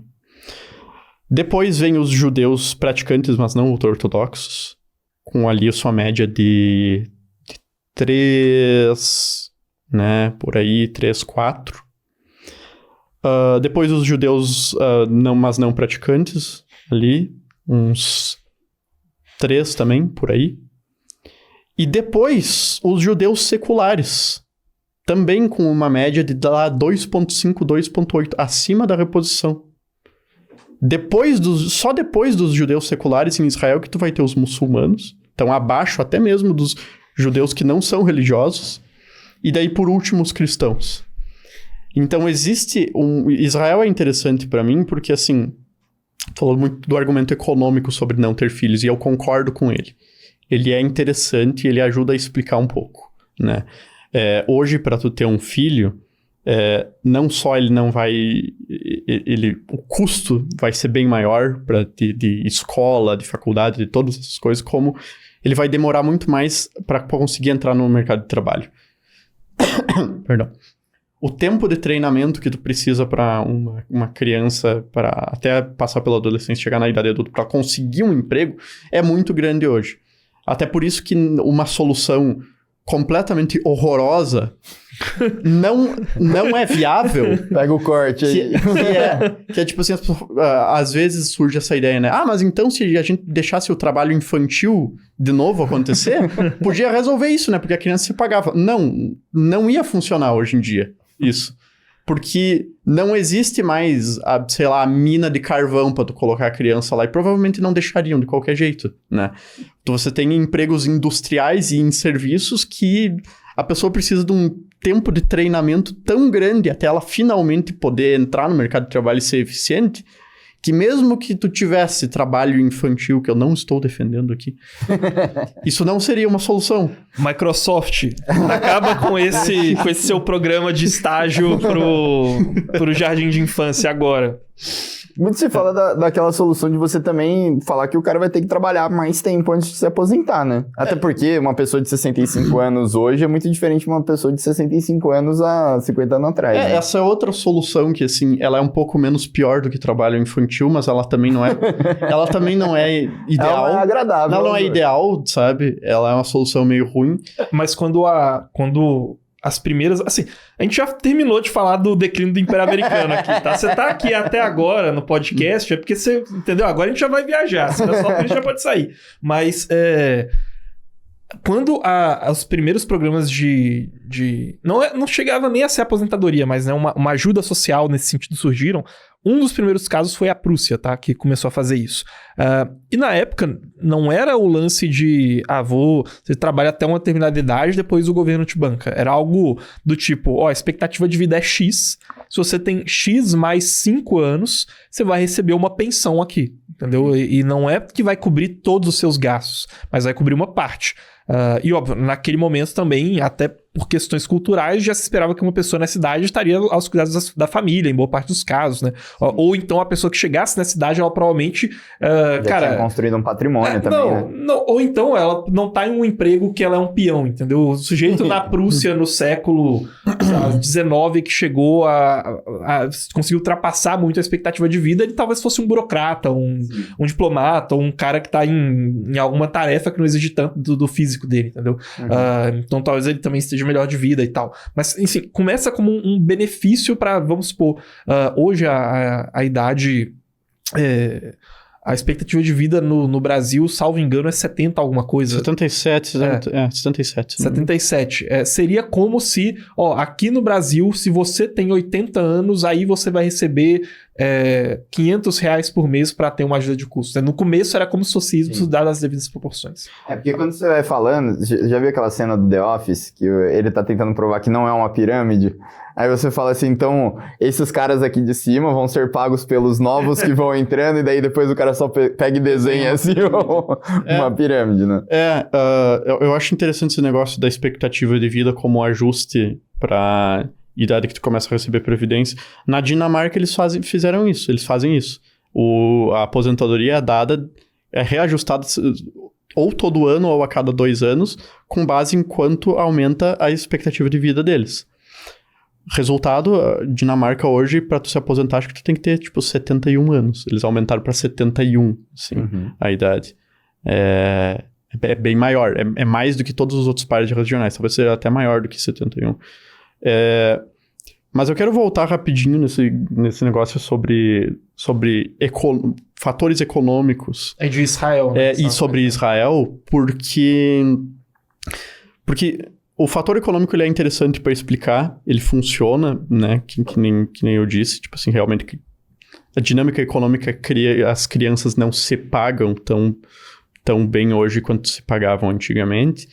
Mas melhorar aí as crianças de hoje. Vamos fazer o seu papel aqui. Esse é o problema, cara. Depois o pessoal vai falar, vocês economistas ortodoxos querem só matar pobre mesmo, sabe? E aí eu tenho umas conversas... A gente também quer trabalho infantil e matar idosos. Isso aí, sabe? Ele tem as conversas como essas, eu não tenho muito como defender o meu lado, tá ligado? É complicado. Você acha que existe uma espécie de... um senso étnico-cultural de autopreservação da sociedade de Israel pelo contexto que ela tá no Oriente Médio? Sim, mas eu vou chegar lá nesse momento, daqui a pouquinho. O que eu quero dizer é que, por mais que talvez ter um filho fosse economicamente mais viável, fizesse mais sentido, se pagasse mais antigamente, antigamente tinha todos os outros tipos de problemas que tornavam a vida infinitamente mais difícil do que tem hoje, com muito menos conforto, né? As pessoas morriam de diarreia, disenteria, varíola, tuberculose, trabalhavam num chão de fábrica fudido, né? Enfim... a gente não tem como cravar hoje, por mais que essa narrativa de custo de vida e de viabilidade econômica ela seja parte da explicação, e eu concordo, mas a gente não tem como cravar hoje que as pessoas estão tendo menos filho agora porque a vida delas tá mais difícil do que era pros avós delas, sabe? Nem a pau, sabe? Definitivamente não, né? Então, acaba que fica essa coisa de mas se a vida tá melhor, como é que as pessoas não estão tendo filho, né? E aí, quando eu olho para Israel, eu vejo que a grande resposta disso, e se algum governo quiser consertar isso, porque a gente falou de como que evitar isso? E eu falei pra ti, não tem como. O não tem como é a resposta rápida, a resposta longa é que a Coreia tentou pagar as pessoas para ter filho. Tentou dar incentivo, tentou juntar casal através de aplicativo de namoro criado pelo próprio governo. Os Tinderbras. .gov. Imagina logar no .gov, né? E faz o reconhecimento facial. A conta Gold agora. Os nórdicos têm o melhor sistema de estado de bem-estar social de todos, disparado, né? Tu já nasce na Noruega com um patrimônio no fundo soberano lá de, $100 mil. Tu ganha, quantos mil euros pra tu ter um filho. Você tem 1 ano inteiro de licença maternidade. Você tem meio ano de licença paternidade. Você tem jardim de infância, creche... Qual que é esse país mesmo? Creche grátis. Ou a Suécia... As mulheres são muito feias. Qual é o superávit de norueguesas aí? Ou a Suécia ou a Noruega. Você tem creche de graça, você tem ensino fundamental de graça, você tem todos os benefícios. A pessoa ainda não tem filhos, né? Definitivamente a vida das pessoas não é difícil, então por que elas não estão tendo filhos? E aí tu olha para Israel e tu vê... tá. A questão é, não importa quanto benefício financeiro tu atirar nas pessoas, a questão é cultural mesmo. A única razão pela qual Israel, apesar de ser um país de alta renda, ainda tem uma taxa superior à reposição, eles têm 3 filhos em média, né? Em média, 3. Isso é maior do que certos países africanos, assim. Para comparação, o Brasil é 1,6. Os Estados Unidos é 1,8, se eu não me engano, 1,7. Já é maior do que a gente. E a Índia, que todo mundo, né, vê como esse país completamente lotado de gente, já é ou 2,0 ou é 1,9. Então Israel é 3, apesar do nível de riqueza deles. E o que eu tive de insight nessa conversa com uma especialista em demografia de Israel, uma demógrafa que fez pesquisas a respeito, é que isso tem a ver com a centralidade do governo em definir o nacionalismo étnico e a sobrevivência do povo judeu e a família como centro da sociedade de Israel, colocar isso em primeiro plano. Uhum.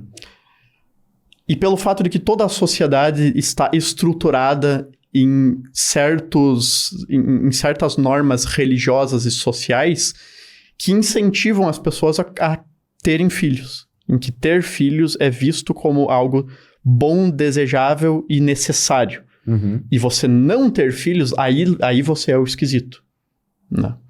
Passou dos 20 e poucos, já não tá casado e já não tá se encaminhando para ter filhos, você é o esquisito em Israel. Uhum. Tu tá fazendo alguma coisa de errado. As pessoas vão te olhar, vão te julgar, vão ficar perguntando. Se elas não vão te julgar de início, elas no mínimo vão ficar perguntando. Ah, mas por quê? Por que tu ainda não teve? Ah, mas é tão bom. E quando que tu vai ter? E quando que tu vai casar? E quando que tu vai fazer isso? Uhum. Né? Pressão social. Pressão né? social bem grande. E a partir do momento que tu já tá faz muito tempo sem isso, aí as pessoas começam a te olhar e a te julgar. E aí tu vira meio que o esquisito da sociedade. O completo oposto do que a gente tem aqui. Sim. Ou no Ocidente em geral. Tu teve filho muito, muito cedo, tu não planeja, tu é irresponsável, tá colocando uma criança no mundo que, ai meu Deus, que tem aquecimento global e as calotas polares vão derreter e não sei o que, e os ursos polar e os pinguins morrendo, e como é que tu pode ter um filho seu egoísta? Né? Aqui toda a estrutura social tá organizada pro contrário, né? Ter filho, você não... Primeiro de tudo, você não pode... sobre circunstância nenhuma dar uma criação que seja aquém da perfeita. Tem que colocar na melhor escola, tem que pagar cursinho, tem que comprar tudo do bom e do melhor, tem que alimentar, tem que ficar do lado o tempo inteiro vigiando a tua criança, porque qualquer coisa ela pode cair, pode se cortar, pode se machucar. Uhum. Não tem uma estrutura social que permita que você divida essa criação, ou seja, o peso da criação se cai totalmente sobre pai e mãe. Não tem mais a avó junto, avô, tio, tia, as famílias são todas extremamente individualizadas, principalmente aqui em cidade grande. Sim. Custo de vida é extremamente alto. Mas lá, então, o custo é secundário, né? Lá em Israel, o custo de vida, o custo de habitação também é alto. Uhum. Né? A questão é que a estrutura familiar, ela tem uma primazia na organização da sociedade. Ter filhos é visto como algo muito positivo e é promovido tanto pelas pessoas quanto pelo próprio Estado. E você tem a estrutura social, ela permite que ainda existam esses arranjos de dividir cuidado com o avô, com o tio, sabe? Uhum. A família ainda é um núcleo estimulado e ainda é um núcleo bem presente, não é tão individualizado quanto aqui. E um núcleo grande, né? E é um núcleo grande, exatamente. Então tem uma questão religiosa, tem uma questão nacionalista e tem uma questão cultural social. E, de novo, isso cai no... como é que tu soluciona isso em outros lugares do mundo? Como é que tu aprende essa lição? É muito difícil, cara. É um país muito particular, muito específico. É o país judeu dos judeus, com a constituição dos judeus, do povo judeu. Como é que tu vai importar uma peculiaridade tão específica deles e aplicar em outros lugares, sabe? Sim. Eu sei que o caminho para consertar, ele é cultural, ele não é econômico, porque todas as tentativas econômicas têm sido grandes tiros no pé e não tem dado em lugar nenhum. Mas como emular isso sem ser a sociedade específica de Israel em outros lugares, aí já não faço a mínima ideia. E como que explica, por exemplo, você falou da Coreia, do problema do Japão e tudo mais, de todos esses incentivos, e uma discussão muito grande é aquela questão da lei do filho único na China e tudo mais. Sim. Como que isso se sustenta, assim, né? Parece que tá o mundo inteiro, tipo... Agora a gente falou, né, de Israel como uma grande exceção, e aí, ao mesmo tempo, você tem um governo chinês parece que com um problema oposto. O governo chinês já abandonou a política de filho único faz tempo. Uhum. Já abandonou a política de filho único faz, acho que mais de década já, ou não sei, acho que mais de década. Daí passou pra ser 2. Daí, tão rápido quanto passou pra ser 2, durou, tipo, sei lá, 1 ano, 2 no máximo, isso daí. Passou pra ser 3. E depois que passou pra ser 3, daí eles abandonaram completamente. Pode ter tanto filho quanto tu quiser. Uhum. Agora eles estão nessa. Tu pode ter tanto filho quanto tu quiser. E as pessoas, e os chineses continuaram não tendo filho. Continuou caindo. E daí o governo começou a falar pra eles, não, agora vocês têm que ter filho, vão ter filho. Só que os chineses estão meio traumatizados com o fato de que eles tinham um filho e tinham que esconder, porque senão o governo ia lá e, né, fazia um negocinho engraçado. Cara, isso aí não tá adiantando. O governo tá... Isso preocupa os chineses. O governo tá, a esse ponto, já brigando com a população e, né... Tipo, não, vocês vão ter filho. As pessoas não estão querendo ter filho. Até teve um desenvolvimento engraçado recentemente. Esse eu acho que é genuinamente engraçado. Que o de antes não é engraçado, tá? Mas esse eu acho que é engraçado. Pra todas as crianças aí que estão nos assistindo, não acho engraçado. Que o governo chinês, eu não sei se foi como um todo ou se foi regional, alguma região da China, mas eu vi que o governo, tipo assim, proibiu aquelas novelas, aquelas séries, tipo dorama da vida, só que chinês, dorama é coreano, né? Que colocam lá a mulher como uma pé rapada, e daí ela tropeça num milionário e se casa com o milionário e E daí o governo baniu tudo isso daí, tirou das plataformas, porque falou que, segundo eles, alimentava ilusões de cenários que não são possíveis de acreditar, de acontecer na vida real, e tava fazendo as mulheres ficarem esperando pra sempre pra casar com o príncipe encantado, sendo que elas nunca iam achar essas pessoas. Não, tem várias questões culturais, né, na China. Primeiro que séries LGBT ou conteúdos assim, cara, é censurado na China em grande medida, porque eles também não querem estimular outros modelos familiares em que as pessoas não vão ter filhos, né? Então, isso tem acontecido... Já faz muito tempo, né, que esse tipo de coisa vem acontecendo na China. E no caso da China em específico, eu acho que é um país que vai se utilizar da estrutura de Estado deles para tentar reverter. Então, se em algum momento eles fizeram a lei do filho único, cara, se eles se sentirem a necessidade, eles vão fazer a lei do filho triplo e vão falar, cara, vocês vão ter esses 3 filhos. Tem por exemplo, uma coisa que começou a ser noticiada aí nas últimas 2, 3 semanas são as intenções que o governo chinês tem de unificação étnica da China. Uhum. Porque o que acontece? A China, ela tem... mais ou menos 1 dúzia de grupos étnicos ali. Óbvio, tem vários outros menores, né? Mas que são relativamente significativos, né? Só que você tem 70% da China que é da etnia Han, que é a principal etnia da China, que é a etnia do Xi Jinping, que é a etnia da maioria dos famosos chineses que você provavelmente vai se lembrar. E aí tem algumas minorias, né? Porque a China ela vai fazendo divisões, né? Então ela tem a divisão dela ali com o Paquistão, né, em que vai ter uma galera que é um pouco mais diferente. Tem a galera ali mais próxima da Mongólia, né, por exemplo. A galera mais próxima do centro da Eurásia. Tem os tibetanos, tem os Manchu ou Hanchu, se eu não me engano. Tem os uigures também. E há um processo de assimilação muito, muito empurrado pelo governo chinês, assim. Tipo, ou você se conforma com a maioria Han e começa a adotar coisas que são centrais, ou...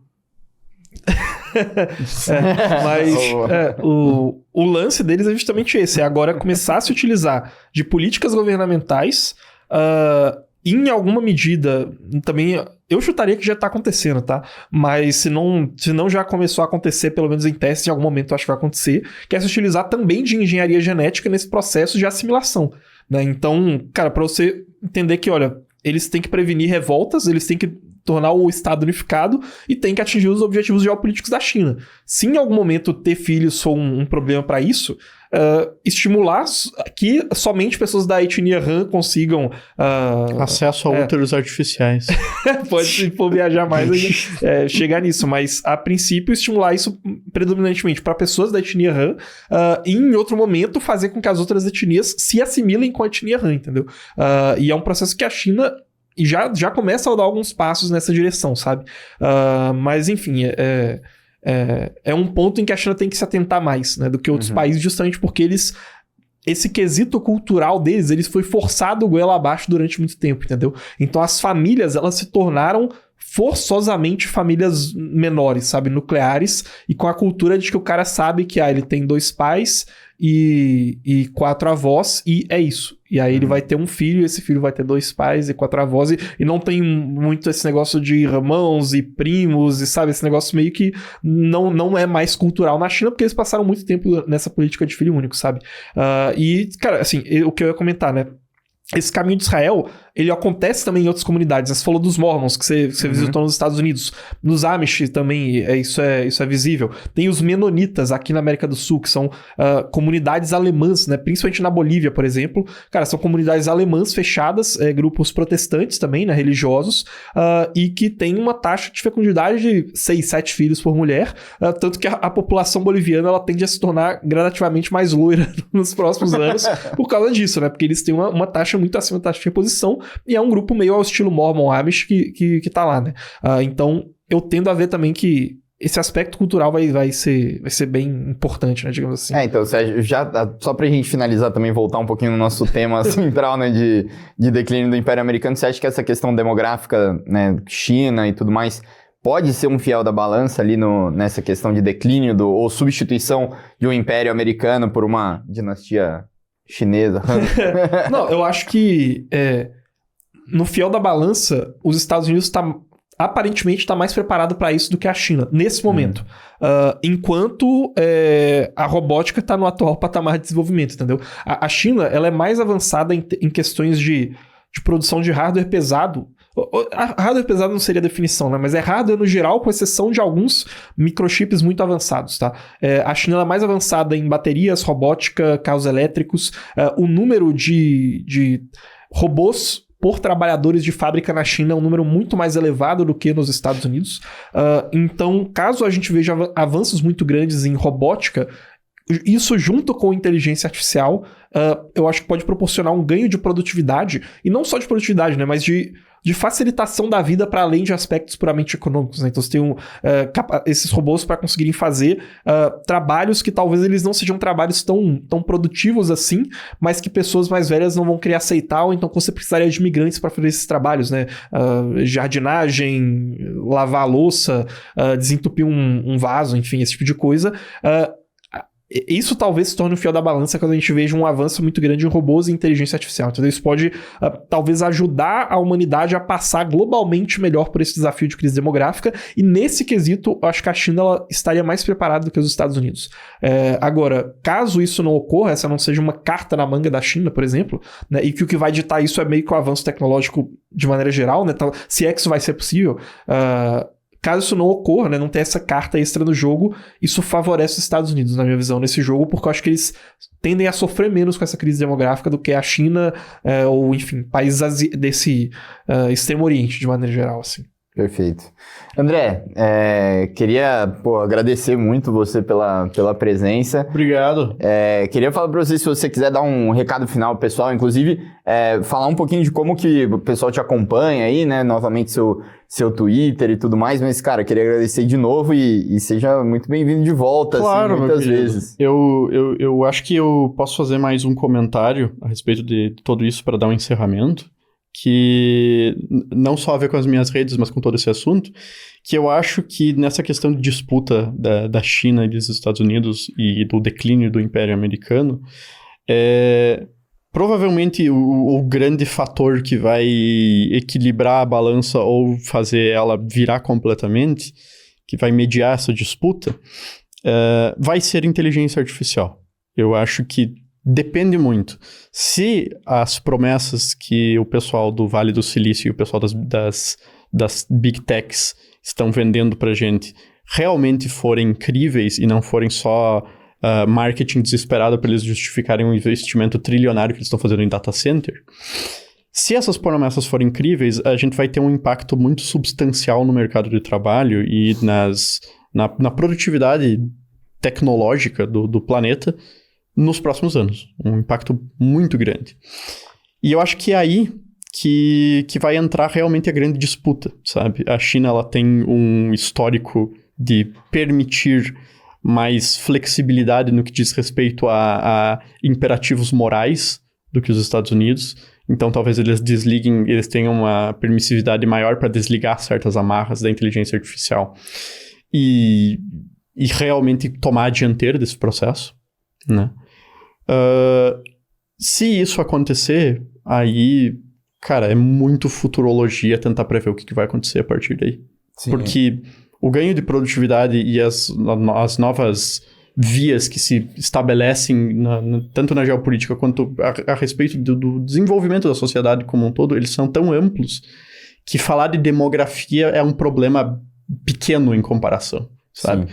Se a tecnologia não evoluir tanto, se ela continuar, sabe, entregando ganhos tranquilinhos de produtividade, ganhos pequenos, tal qual foi a internet, de certa forma. A internet foi uma grande revolução, todo mundo usa pra tudo, mas os ganhos de produtividade que a gente teve desde que a internet fez parte de tudo até hoje foram menores do que os ganhos de produtividade que a gente teve na Revolução Industrial, por exemplo.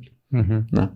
E pode ser que IA seja exatamente a mesma coisa. Pode ser que seja mais marketing, pode ser que não se concretize toda essa mudança que o ChatGPT vai ser tão inteligente que ele vai roubar o trabalho de todo mundo. Talvez isso aí não aconteça. E se isso não acontecer, daí realmente, daí demografia vai ser um fator bem importante para colocar os Estados Unidos na frente. Se isso não acontecer, a disputa vai ser cada vez mais tecnológica. E aí, eu não consigo prever quem que sai na frente, exatamente. Eu acho que os Estados Unidos ainda têm grandes vantagens nisso. Toda a indústria de ponta nisso tá por lá. Talvez eu apostaria um pouquinho mais neles. Mas, assim, o mundo muda radicalmente nos próximos anos e demografia vai ser um problema pequeno. Acho que são os últimos 2 centavos sobre toda essa discussão. E o Twitter? O Twitter. O Twitter, vocês podem me encontrar no Twitter, @BelliniMelo, Bellini_Melo, ou pode só pesquisar o meu nome, pode pesquisar André Bellini Melo, vocês vão me encontrar por lá. A cada 2 semanas eu tô lá reclamando da indústria nacional, pelo menos. Né? E é a plataforma no momento que eu tô mais ativo. Eu tenho Instagram também, vocês podem pesquisar André Bellini Melo lá, mas eu não trabalho com economia por lá, não posto sobre economia. É mais pessoal mesmo. E, eventualmente, quando eu voltar e começar a produzir de novo conteúdo na internet, que eu sei que tem muita gente que gosta muito do meu conteúdo, fico extremamente feliz com isso. Fico muito, muito agradecido, muito obrigado para todos os fãs do canal que gostam do meu trabalho, que podem estar vendo esse podcast agora. Quando eu for fazer uma coisa nova, o anúncio vai sair pelo Twitter. Então, será por lá que eu vou me comunicar com vocês. No curto prazo, eu não apostaria muito nisso, tá? Porque eu tô trabalhando bastante e não tá sobrando muito tempo. Mas eu continuo ativo por lá e, na medida do possível, eu sempre interagi com fãs e com pessoas interessadas sempre que eu pude. Então, podem me procurar por lá, me catar, e se tiver alguma coisa de interessante, quiser conversar um pouco, manda uma mensagem que é possível que eu responda. Muito bom. André, cara, muito, muito obrigado de novo aí por estar aqui. Pessoal, se você curtiu esse episódio, né? Agora eu tô olhando pra câmera certa. Pessoal, se você curtiu esse episódio, deixa o like aqui, se inscreve no canal. Lembrando sempre, né, que no primeiro link da descrição você pode fazer uma análise gratuita aqui com a gente. Então você pode ir lá, preencher um formuláriozinho, conta como tá a sua carteira de investimento e a gente vai passar uma opinião sobre ela aqui, beleza? Então espero que vocês tenham curtido e até sexta-feira que vem. Valeu!